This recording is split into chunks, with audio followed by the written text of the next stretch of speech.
Ταξιδιωτικός οδηγός της Λάρισσας. Ο ταξιδιωτικός οδηγός της Λάρισσας δημιουργήθηκε με αφορμή μια εκπαιδευτική επίσκεψη που κάναμε με το τρενάκι για να γνωρίσουμε κάποια σημαντικά μνημεία της πόλης μας. Επιστρέφοντας στο σχολείο, τα παιδιά χαρτογράφησαν τη διαδρομή που ακολουθήσαμε και ξεκινήσαμε να ψάχνουμε πληροφορίες για κάθε μέρος που επισκεφθήκαμε. Έτσι γεννήθηκε και η ιδέα του ταξιδιωτικού οδηγού, αλλά μέσα από τα μάτια των παιδιών. Οι τοποθεσίες, οι τίτλοι, οι περιγραφές, οι ζωγραφιές των εικόνων και η καλλιτεχνική επιμέλεια προέρχονται από ιδέες των παιδιών. Οι μικροί ξεναγοί, με τις εμπειρίες και τις γνώσεις που απέκτησαν, είναι έτοιμοι να μας ξαναγήσουν στην πόλη της Λάρισσας. Το αρχαίο θέατρο. Το αρχαίο θέατρο χτίστηκε πολύ παλιά και είναι αρχαίο. Είναι φτιαγμένο από μάρμαρο και πέτρες. Εκεί πέρα κάναν παραστάσεις και συμβούλια.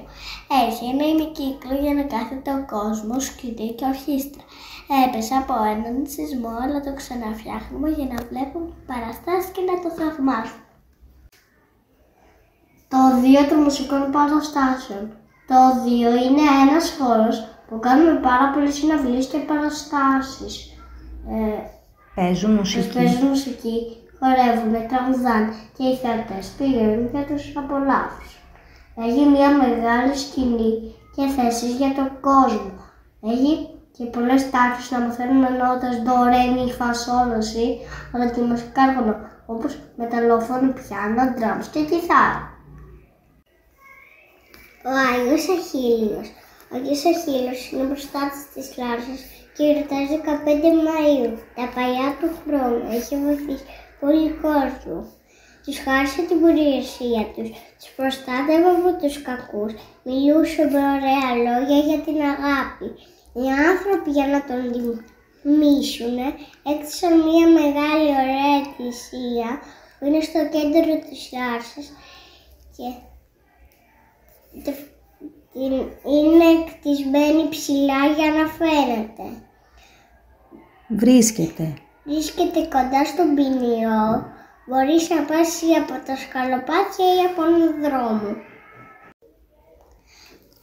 Το καλύτερο άλογο. Το άγαλμα αυτό δείχνει ένα άλογο που είναι σαν κουρασμένο, σαν λυπημένο, σαν παλιό και σαν χαλασμένο. Ο γλύπτης το φτιάξε επίτηδες έτσι για να δείξει ότι τα άλογα ήταν τα αγαπημένα ζώα του Θεσσαλών και ήταν πάντα δίπλα του σε όλους.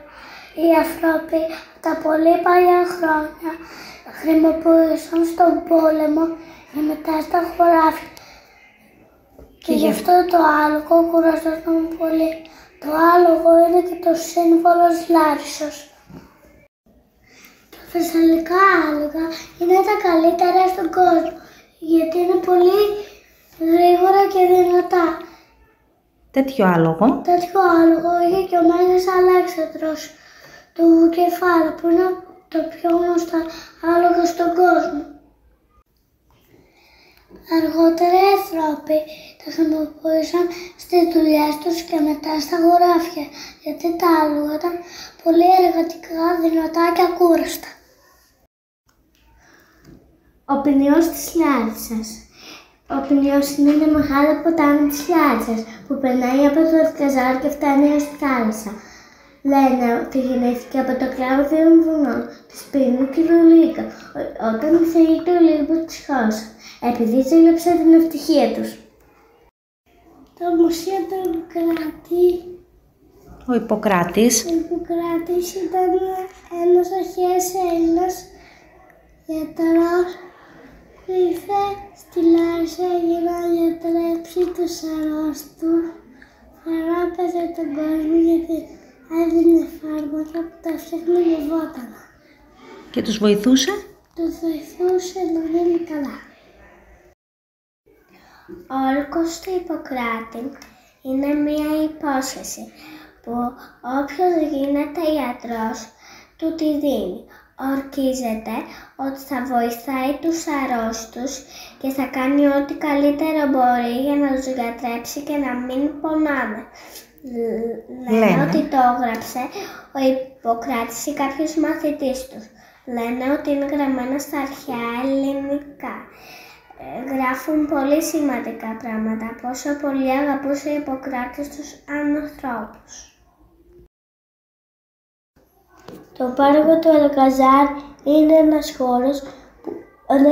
ένα μεγάλος χώρος που έχει πολλά στριβάνια, πολλά δέντρα, παγκάκια, παιδική χαρά, καφετέρια και ένα μικρό θέατρο. Μπορείς να κάνεις βόλτα στον πλοίο, να δεις το βοτανικό κήπο, να τρέξεις, να πέσεις, να κάνεις ποδήλατο, να δεις παραστάσεις και το καλοκαίρι μπορείς να πεις καφέ και να το συστείς.